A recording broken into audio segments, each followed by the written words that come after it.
You're sitting on 98 caps, really. Obviously, how excited are you for the 100? And do you have any sort of idea yet about when you might be playing? Yeah, obviously, come a long way since 2012 here at the box, so it's been a while.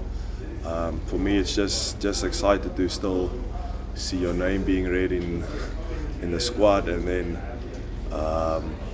you saw there was a few guys that got left home again now last week, and my name could have been one of those names. So it's always just a privilege and honor to be here still. I don't know when I'll be playing, if I will be playing. Maybe I'm just here to serve the squad, to help as much as I can, and then if that is it, I'm happy to do that. But yeah, for now, there's no focus on when or where or things like that. I can't do that. It's week for week, because it's the training and the stuff here is on a different level. So it's about surviving and getting back into the things, because I haven't been here for a while.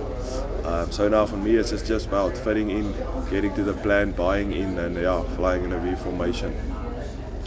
Willie, daar's nou uiteraard 'n paar jelagters wat baie goed na vore getree die laaste paar jaar, jy weet, Damian by die Wêreldbeker verlede jaar op Lele Fassie. As jy so half kyk na die drie van julle amper, wat is vir jou half amper in die eerste plek die eienskappe wat julle almal het, en die ander wat is soort van die verskillende sterkpunte wat julle het wat vir as jy dan dalk daai opsie kan gee om horses for courses te soort van kies? Ek dink ons almal verstaan waar ons is, of ek start, of Damian start, of Fassie start, en of die een op die bank is. Almal weet wat die plan is en wat die doel is. So daar's nie een wat sê nee, hy moet start, of hy beter in die ERC perform, en ons dis hoekom hy moet start nie. So ek dink ons almal weet waar ons staan. Dink obviously is ek 'n bietjie ouer as hulle twee.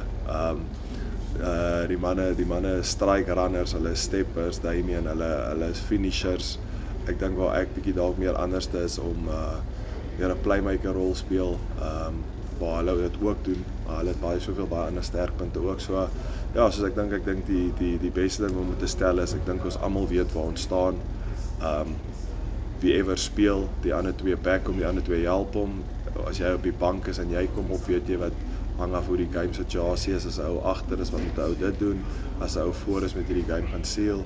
So ja, nee, ek dink ons almal het ons verskillende sterkpunte, maar soos ek sê, ons almal leer by mekaar, en ja, ons almal druk mekaar in oefening harder en om beter te raak.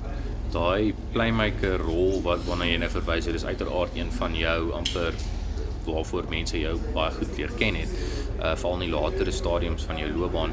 Hierdie jaar het jy by die Bulle ook 'n paar keer loskakel gespeel natuurlik. Hoe was daai ervaring vir jou gewees, en het jy miskien iets niets geleer uit daai ervaring om weer loskakel te speel? Ek dink ja, jy's nooit te oud om te leer nie.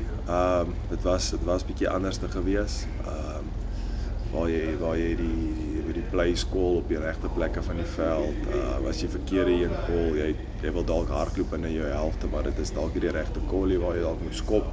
Ek dink as ou in toetsrugby daai foute maak, dan dis waar die game, dit is 'n 1-punt games, 'n 2-punt games. As jy verloor of wen, is altyd baie naby, so ou moet daai goed reg doen.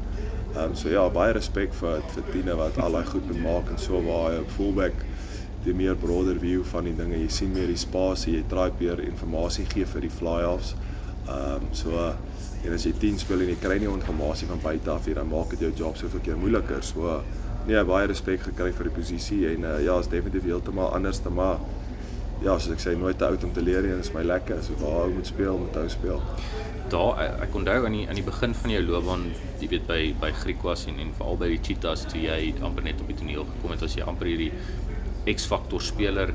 Hoe het jy nog altyd daai vermoë ook gehad om 'n spelskepper te wees en om kans vir ander ouens te skep, of het daar 'n stadium in jou loopbaan gekom waar jy minder goed op jou eie probeer doen het, nie, ek sê, was selfsugtig geweest, maar minder op jou eie probeer het om die spel oop te breek en meer aansluiting probeer vind het met daai visie wat jy het? Hoe het daai verloop van jou spelstyl? Ek dink op skool ouderdom so, as ek my hele skoolloopbaan was ek loskakel geweest, so ek het altyd daai posisie gespeel. Dis eintlik na skool wat ek Boland toe gegaan het, waar ek begin 'n fullback speel het. En die ou se jonger daar by die Cheetahs, toe speel ek vleuel, so toe sit daai tye was dit net om 'n geleentheid te kry en om aan te gryp, en soos ek sê, daai tyd het ou gechip and chase en die dinge het gewerk en die mense het dit dalk nie so baie gesien nie en dan die mense het van jou gehou. As mense deesdae doen en dit werk nie, dan dink hulle weer die ou moet retire of die ou moet klaarmaak, jy weet ons maar hoe dit gaan.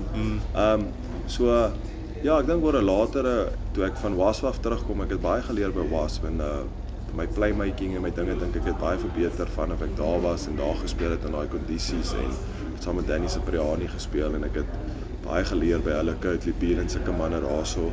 So en ek dink toe ek van daar af terugkom 2018 bokke toe het ek bietjie my game bietjie verander en my spel en so. Ou try nog steeds die chip en die chase en al die lekker nice goedjies doen. Soms werk dit nie uit nie en dan moet mens ander ways vind. Het jy baie spoed verloor of nie regtig? Ek dink ek sal seker spoed verloor het. Ek het lanklaas ek geleentheid gehad om 'n intercept te vat om volspoed te gaan of dadelik na eerste na 6de rad toe te gaan. So as ek sê ja, as ou saam met die manne oefen hier by die bokke, die manne is fiks, die manne is vinnig en hulle moet draai bybly by hulle. So ja, sit nou in 'n beter posisie.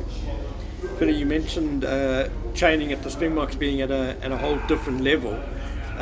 Obviously, coming off last weekend and the disappointing loss, Jake White said it, I think a lot of us could see it, that Leinster came out and played at an incredible level of intensity right from the outset. Just for people to understand, just how much of a difference is it in the levels here at international level, and how close are that Leinster team to this sort of international level? Yeah, I think when you throw in a bit of rain at the start of the game there, and you have Jark's defense, which I know very well, it suits them. It plays into their hands. If you want to try and shift that ball, it's almost impossible. They hardly give you time to give a kick away because they put you on so much pressure. And then they get a 19-point start within 17 minutes against a team like that. Then they know you're going to have to play and you're going to have to take some chances, and that's what they thrive on, and they're waiting for you to make mistakes. So no, that's a very wild old machine, and yeah, they showed us on the day how we should play, and yeah, I think we can learn a lot from that. But saying that, the whole season we played so well, and then I think the people are very sad about the last game. Maybe we all are sad about what happened there. We obviously wanted to do better. It's not like you play the whole season to play like that in a final. But yeah, no, they are a wild old machine, and yeah, very tough to play against. Could you see Jark's defensive system implemented from them? So it was almost like you know what's going to come, and that's exactly what happened. Yeah, definitely. I think because we played them the semi-final the year before as well, and I spoke about it that time as well. I played under Jark. I know exactly what they do and how they suffocate and strangle you, and I know how hard it is because we always train against it week in and week out.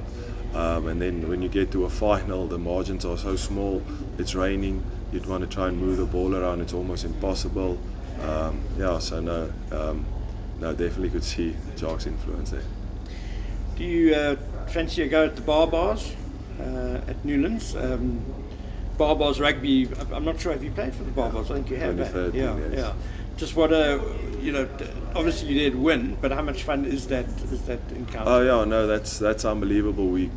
I think for every professional rugby player, that's something they need to experience and to do, play for the Barbars. I was fortunate enough to play there 2013 and never again.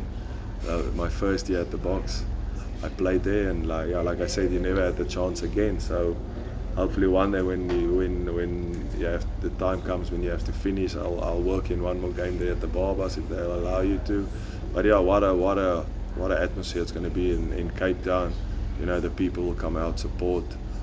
Yeah, and if I get that chance to go play there, it will be unbelievable. So yeah, no, that will be a nice tasting game. It looks like they are going to have quite a stacked team if you look at the names that's already been announced.